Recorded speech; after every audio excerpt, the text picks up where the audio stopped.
திருகோணமலை புத்த சிலை விவகாரம் அடாவடித்தனமாக தொடரும் பௌத்தமயமாக்கல் ரவிகரன் குற்றச்சாட்டு.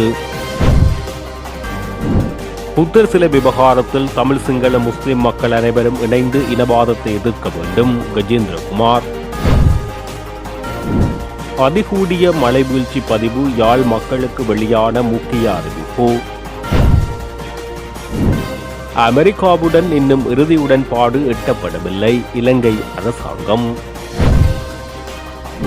விடுதலை புலிகள் கூட செய்யாததை செய்யும் அரசாங்கம் அம்பெட்டிய தேரர் ஆவேசம். நீதிமன்ற வாசலிலேயே ஊடகவியலாளருக்கு அச்சுறுத்தல் அநாகரிகமாக செயற்பட்ட போலீஸ் அதிகாரி. மன்னார் நகரசபையின் 2026 ஆண்டுக்கான பாதீடு மேலதிக 4 வாக்குகளால் நிறைவேற்றம் 5 உறுப்பினர்கள் எதிர்ப்பு. பாதாள உலக குழுவுடன் தொடர்புடைய அரசியல்வாதிகள் இசாரா வெளியிட்ட தகவல். பயங்கரவாத விசாரணை பிரிவு ஸ்டேல் கருவியாக மாற்றப்பட்டதாக குற்றச்சாட்டு ரபூப் ஹக்கீம். திருகோணமலை சம்பவம் அரசாங்கமே முழு காரணம் மிகுந்தலை தலைமை தேரர் குற்றச்சாட்டு. தொடர்புடைய விரிவான செய்திகள். ஈழத்தமிழர்களின் பூர்வீக இடங்களில் எல்லாம் இனவாதம் புளித்துப்போன பெரும்பான்மை அரசுகளால் அடாவடித்தனமான பௌத்தமயமாக்கல் செயல்பாடுகள் தொடர்ந்து மேற்கொள்ளப்படுவதாக வன்னி மாவட்ட நாடாளுமன்ற உறுப்பினர் துரைராசா ரவிகரன் தெரிவித்துள்ளார். அத்தகைய பௌத்தமயமாக்கல் செயற்பாடுகளின் தொடர்ச்சியாகவே திருகோணமலையில் இடம்பெற்ற புத்த சிலை அமைக்கும் செயற்பாடும் இடம்பெற்றுள்ளதாக அவர் இதன்போது சுட்டிக்காட்டினார். பாராளுமன்றத்தில் நேற்று இடம்பெற்ற 2026 ஆண்டுக்கான வரவு செலவு திட்ட நீதியமைச்சின் மீதான குழுநிலை விவாதத்தில் பங்கேற்று கருத்து தெரிவிக்கும் போது அவர் இவ்வாறு தெரிவித்தார். இனக்குரோதத்தை தூண்டும் வகையில் பொது பாதுகாப்பு அமைச்சரது உத்தரவில் சட்டவிரோத புத்தர் சிலை திருகோணமலையில் நிறுவப்பட்டமையை கண்டித்து அனைத்து தரப்புகளும் கட்சி பேதங்களை கடந்து தமிழ் சிங்கள முஸ்லிம் மக்கள் அனைவரும் இனக்குரோத செயலை எதிர்க்க முன்வர வேண்டும் என பாராளுமன்ற உறுப்பினர் கஜேந்திரகுமார் தெரிவித்துள்ளார். தமிழ் மக்களை பொறுத்தவரையிலே இந்த சட்டவிரோத செயல்பாடுகள் தேசிய மக்கள் சக்திக்கு கீழேயும் மக்கள் பெரிய அளவில் கடந்த 76 வருஷமாக இந்த இலங்கை தீவிலே முன்னெடுக்கப்பட்ட இனவாத மற்றும் ஊழல் மோசடிகள் போன்ற செயல்பாடுகள் அனைத்தையும் மாற்றியமைத்து ஒரு அரசியல் கலாச்சார மாற்றத்தை ஏற்படுத்தவும் என்ற ஆணையை வழங்கினாலும் தேசிய மக்கள் சக்தி மக்கள் மட்டத்திலே வெல்லுவதற்கு அவர்கள் அவ்வகையான ஒரு அடிப்படை மாற்றத்தை ஏற்படுத்துவார்கள் என்று குறிப்பிட்டு ஆணையை பெற்றிருந்தாலும் கூட அவர்கள் கடந்த 76 வருஷமாக மாறி வந்த ஒவ்வொரு அரசாங்கம் நடந்து கொண்ட போன்றதை இவர்களும் ஒரு இனவாத கோணத்தில் நடந்து கொள்ளப் போகிறார்கள் என்பதை இந்தியாவின் செயல்பாடுகளை மீண்டும் அவர்கள் உறுதிப்படுத்தியிருக்கிறார்கள். இதுக்கு முதல் தையட்டியிலே மிக தெளிவாக ஒரு சட்டவிரோத விகாரை கட்டப்பட்ட பொழுது அதை உடனடியாக அகட்டாமல் அதையும் படிப்படியாக அதால் பாதிக்கப்பட்ட பொதுமக்களுக்கு எதிரான செயல்பாடுகளை முன்னெடுப்பதற்கு அவர்கள் வடமாகாண ஆளுநர் ஊடாக செயல்படுவதற்கு முயற்சித்து அதெல்லாம் தோல்வி அடைஞ்சிருக்கின்ற ஒரு இடத்துல அவர்கள் அதிலே மௌனம் காக்கிறார்கள். இன்றைக்கு திருகோணமலையிலே சட்டவிரோதமான செயல்பாடுகளை தெரிஞ்சு கொண்டு இறுதியில் தங்களுடைய இனவாத சிங்கள பேரினவாத உள் போக்கை வெளிப்படுத்துகின்ற வகையிலே அந்த செயல்பாடுகளை ஆமோதிக்கிற வகையிலே அவர்கள் நேற்று எடுத்த அவர்களுடைய முடிவை மாற்றி அமைத்து இன்றைக்கு பேரினவாதத்தை அவர்கள் மீண்டும் ஸ்தாபித்திருக்கின்றார்கள். ஆகவே இன்றைக்கு தமிழ் மக்கள் மட்டுமல்ல சிங்கள முஸ்லிம் மக்களும் இந்த சட்டவிரோத செயல்பாடுகள் கண்டித்து இதற்கு எதிராக குரல் கொடுப்பதற்கு முன்வர வேண்டும். அதேபோன்று அனைத்து தமிழ் மக்களும் கட்சி பேதங்களுக்கு அப்பால இந்த மோசமான மக்கள் வழங்கின அமோக ஆணைக்கு எதிராக செயல்படுகின்ற தேசிய மக்கள் சக்திக்கு எதிராகவும் அதேபோன்று இந்த இனவாத செயல்பாடுகளுக்கு எதிராகவும் குரல் கொடுப்பதற்கு முன்வர வேண்டும் என்று நாங்கள் கேட்டுக்கொள்கின்றோம். இந்த சம்பவம் தமிழ் மக்களுக்கு இடையிலே ஒரு தெளிவை ஏற்படுத்துகின்ற ஒரு சம்பவமாக இருக்கணும் என்றது மட்டுமல்ல, பேரினவாதம் எந்த வகையிலே செயல்படும், அந்த பேரினவாதத்தை நாங்கள் இப்போதைக்கு இருக்கக்கூடிய தெற்கை சார்ந்த தேசிய கட்சிகள் என்று சொல்லக்கூடிய தரப்புகள் ஊடாக ஒழிக்க முடியாது. அது நேரடியாக மக்களுடைய பங்களிப்பு இல்லாமல் ஏற்கனவே இருக்கக்கூடிய கட்சிகளை வைத்துக் கொண்டு வந்து அதை முறிக்க முடியாது என்றது தெளிவுபடுத்துகின்ற ஒரு நிலைமை உருவாகி இருக்கின்ற ஒரு இடத்திலே சரியாக சிந்திக்கக்கூடிய, இனவாதத்தை நிராகரிக்கக்கூடிய அனைத்து மக்களும் அணிதிரண்டு இந்த செயல்பாடுகளுக்கு முடிவு கட்டவோடும் என்று நாங்கள் உரிமையோடு கேட்டுக்கொள்ள விரும்புகின்றோம். இது வெறுமனே தமிழ் மக்களுக்கு உரித்தான விஷயம் அல்ல. இது சிங்கள முஸ்லிம் மக்களும் தங்களோட மனசாட்சியை தொட்டு செயல்பட வேண்டிய ஒரு தருணம். அந்த வகையிலே அனைத்து மக்களும் ஒருங்கிணைந்து செயல்படுவதற்கு இந்த மோசமான இனவாத செயல்பாடுகளுக்கு முற்றுப்புள்ளி வைக்கின்ற வகையிலே அணிதிரள வேண்டும் என்று நாங்கள் உரிமையோடு கேட்டுக்கொள்ள விரும்புகின்றோம். அந்த வகையிலே வருகின்ற ஒரு சில நாட்களுக்குள்ளே அனைத்து தரப்பினரும் ஒரு ஒருங்கிணைக்கப்பட்ட ஒரு செயல் வடிவத்தை கொடுக்கக்கூடிய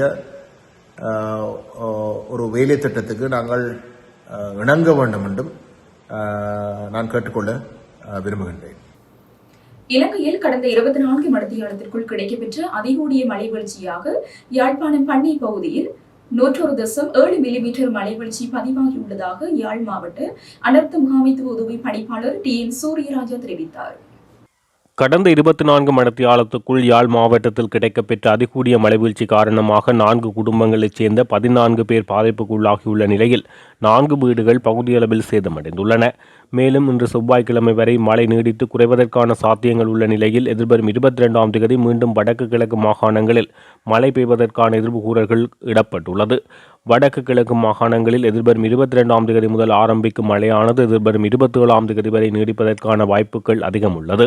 கடற்தொழிலாளர்களை பொறுத்தவரை சூறாவளிகளுக்கான எச்சரிக்கைகள் விடப்படாத நிலையில் மழை பெய்யும் போது இடிமின்னல் தாக்கங்கள் ஏற்படுவதற்கான வாய்ப்புகள் உள்ள நிலையில் கடற்தொழில் நடவடிக்கைகளின் போது எச்சரிக்கையாக இருக்குமாறு வேண்டப்பட்டுள்ளனர். திருகோணமலை புத்தர் சிலை விவகார பிரச்சனையை இனவாத பிரச்சனையாக மாற்றுவதற்கு இடமளிக்காதீர் என ஸ்ரீலங்கா பொதுஜன பெரமுன கட்சியின் தேசிய அமைப்பாளர் நாமல் ராஜபக்ச தெரிவித்தார். மேலும் அரசு உடனடியாக தலையிட்டு இரு தரப்பினரையும் அழைத்து பேச்சு நடத்தி பிரச்சனையை சுமூகமாக தீர்த்து வைக்க வேண்டும் என அவர் குறிப்பிட்டுள்ளார். இது தொடர்பில் அவர் மேலும் குறிப்பிடுகையில், திருகோணமலையில் விகாரை பிரச்சினை ஏற்பட்டுள்ளது. புத்த சிலையை பாதுகாப்புக்காகவே அந்த சிலை ஞாயிற்றுக்கிழமை இரவு அங்கிருந்து எடுக்கப்பட்டது என பொதுமக்கள் பாதுகாப்பு அமைச்சர் குறிப்பிட்டார். ஆனால் போலீசாரின் தாக்குதலில் 2 பிக்குகள் காயமடைந்துள்ளனர். இந்த விகாரை 1952ஆம் ஆண்டு நிர்மாணிக்கப்பட்டு 2004ஆம் ஆண்டில் புனித பூமியாக்கப்பட்டுள்ளது. கிழக்கில் பழமையான அறநெறி பாடசாலையும் இங்குள்ளது. எனவே அரசு உடனடியாக தலையிட்டு பேச்சு நடத்த வேண்டும். இதனை இனவாத பிரச்சனையாக மாற்றுவதற்கு இடமளிக்க கூடாது. இரு தரப்பினரையும் அழைத்து பேச்சு நடத்தி தீர்வை வழங்க வேண்டும் என தெரிவித்துள்ளார். அமெரிக்காவுடன் பரஸ்பர வரிகள் தொடர்பாக கையெழுத்திடுவதற்கு இலங்கை இன்னும் இறுதி உடன்பாட்டை எட்டவில்லை என்று தெரிவிக்கப்பட்டுள்ளது. இலங்கைக்கும் அமெரிக்காவுக்கும் இடையில் இதுவரை 17 சுற்று பேச்சுவார்த்தைகள் நடைபெற்றுள்ளன. இந்த பேச்சுவார்த்தைகள் மூலம் இலங்கை வரிகளை 44%இலிருந்து 20% குறைக்க முடிந்துள்ளது. அத்துடன் 2025 நவம்பர் 13 அன்று ஜனாதிபதி ட்ரம்ப் வெளியிட்ட உத்தரவில் இலங்கையால் ஏற்றுமதி செய்யப்பட்ட சில உணவுப் பொருட்களை வரிகளில் இருந்து 0% கொண்டு வந்ததாக அமைச்சர் கூறியுள்ளார். கடந்த ஆண்டில் 20க்கும் மேற்பட்ட அரசு தலைவர்கள் மற்றும் உயர்மட்ட தலைவர்கள் இலங்கைக்கு விஜயம் செய்துள்ளதாக அவர் சுட்டிக்காட்டியுள்ளார். அத்துடன் 2025 நவம்பர் 13 அன்று ஜனாதிபதி ட்ரம்ப் வெளியிட்ட உத்தரவில் இலங்கையால் ஏற்றுமதி செய்யப்பட்ட சில உணவுப் பொருட்கள் வரிகளில் இருந்து 0% மாற்றியமைத்ததாக அவர் இதன்போது சுட்டிக்காட்டினார். அன்று போரின் போது விடுதலை புலிகளால் செய்ய முடியாதது இன்று தற்போதைய அரசாங்கத்தின் கீழ் நடப்பதாக அம்பட்டிய சுமணரத்ன தேரர் தெரிவித்துள்ளார். திருகோணமலையில் சட்டவிரோதமாக நிறுவப்படுவதாக கூறப்படும் பௌத்த மதஸ்தலத்திலிருந்து புத்த சிலை அகற்றப்பட்டது குறித்து நடாத்தப்பட்ட ஊடகவியலாளர் சந்திப்பின் போது அவர் இவ்வாறு தெரிவித்தார். அத்தோடு வடக்கு மற்றும் கிழக்கில் பௌத்த தர்மத்தை அழித்து ஈழத்தை நிறுவுவதன் மூலம் புலம்பெயர்ந்தோர் செய்ய விரும்புவதை செய்யும் ஒரு அரசாங்கம் தற்போது ஆட்சியில் இருப்பதாக அவர் குற்றம் சாட்டியுள்ளார். தர்மலட்சணை உடைய புத்த சிலையை காவல்துறையினர் அவ்வாறு எடுத்து சென்றது அம்பிட்டிய தேரருக்கோ அல்லது ஒரு விகாரைக்கான பிரச்சனையோ அல்ல என தெரிவித்த அவர், இது முழு நாட்டின் பௌத்தத்தின் மீதான தாக்குதல் என அவர் தெரிவித்துள்ளார். இந்த நிலையில் அரசாங்கம் பௌத்த மதத்தை பாதுகாப்பதாக உறுதிமொழி அளிக்கும் வரை எந்த அரசாங்க தலைவர்களையும் விகாரைகளுக்குள் அழைத்து வந்து ஆசி பெற வேண்டாம் என சங்க உத்தரவை பிறப்பிக்குமாறு மகாநாயக தேரரிடம் அம்பிட்டிய சுமணர்ன தேரர் கோரிக்கை விடுத்துள்ளார். அப்போது தாங்கள் விடுதலை புலிகளால் தாக்கப்பட்டதாகவும் அன்று தற்போதைய அரசாங்கத்தின் கீழ் பாதுகாப்பு படையினரால் தாக்கப்படுவதாக அச்சமின்றி நாட்டுக்கு அறிவிப்பதாக அவர் தெரிவித்துள்ளார். இதன்படி இந்த பிரச்சினையை உடனடியாக நிறுத்தாவிட்டால் நாளை வீதிகளில் இறங்குவோம் என அவர் எச்சரிக்கை விடுத்துள்ளார். இந்திய கடற்றொழிலாளர்களை நீதிமன்றத்தின் வெளியே இருந்து காணொலி எடுத்த ஊடகவியலாளர் மதிவாணன் அச்சுறுத்தலுக்குள்ளாக்கப்பட்டுள்ளார். நீதிமன்றத்தின் வெளியிலிருந்து செய்தி சேகரித்துக் கொண்டிருந்த ஊடகவியலாளரை யாழ்ப்பாணம் சிறைச்சாலை அதிகாரி தடுத்து அச்சுறுத்தல் விடுத்துள்ளார். உமக்கு எதிராக வழக்கு போடுவேன் என அச்சுறுத்தி செய்தி சேகரிக்க முனைந்த போது கேமராவை தட்டிவிட்டு செய்தி சேகரிக்க விடாது தடுத்து அவர் அச்சுறுத்தலை ஏற்படுத்தியுள்ளார். ஆனாலும் ஊடகவியலாளர் தனது செய்தி சேகரிக்கும் உரிமையை எடுத்துரைத்த நிலையில் ஊடகவியலாளரை அடையாள அட்டையை காண்பிக்குமாறு வற்புறுத்தி உறுதிப்படுத்திய பின்னர் சம்பந்தப்பட்ட அதிகாரி அமைதியாக திரும்பிச் சென்றுள்ளதாக தெரிவிக்கப்பட்டுள்ளது. யார் சொன்ன உங்களுக்கு? யார் எடுக்க வேணாம்னு சொன்ன உங்களுக்கு? நீங்க சொன்ன மீடியாக அனுமதி இருக்கு.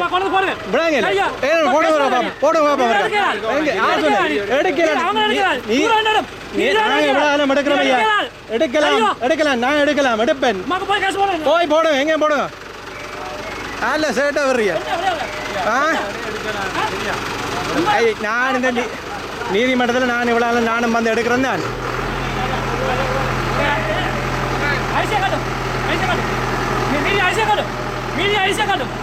ரஜித் எப்படிங்க கட் பண்ண வேணாம